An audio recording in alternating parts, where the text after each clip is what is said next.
इस तस्वीर में आपको दो इंसान नजर आ रहे हैं। एक तरफ विष्णु तिवारी, एक तरफ गुरमीत राम रही।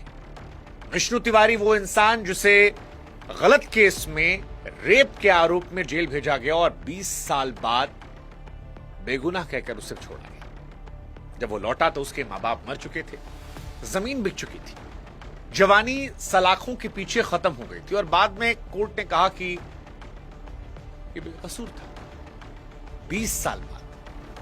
और इसी देश में ये दूसरे इंसान है गुरमीत राम रही। रेप केस में 20 साल की सजा तय हो गई है, आरोप नहीं है, केस में आरोप सिद्ध हो गया।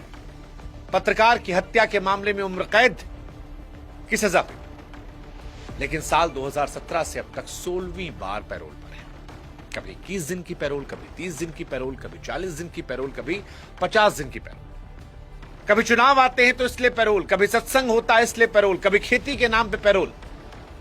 ऐसा लगता है कि जेल प्रशासन इवेंट मैनेजमेंट कंपनी है, या ये जनाब जो है ये कभी कभी जेल में आ जाते हैं, क्योंकि 400 से अधिक दिन तो बाहर रह चुके हैं और जेल से जब बाहर आते हैं तो गाड़ियों काफिला खड़ा होता है, इनके म्यूजिक वीडियोस निकलते हैं, इनका ऑनलाइन दरबार सजता है। रेप जैसे संगीन आरोपों के बावजूद इनके भक्त हैं जो इनकी इबादत करते हैं, पूजा करते हैं, जश्न मनाते हैं। कौन है वो लोग मुझे नहीं पता, लेकिन हैं। और दूसरी तरफ ये विष्णु तिवारी है। दोनों भारत के कानून के तहत गए। एक जिसने कसूर नहीं किया था लेकिन उसे 20 साल जेल में सड़ाया गया, दूसरा जिसे अदालत ने दोषी माना लेकिन फिर भी वो जेल से रोज बाहर रहता है।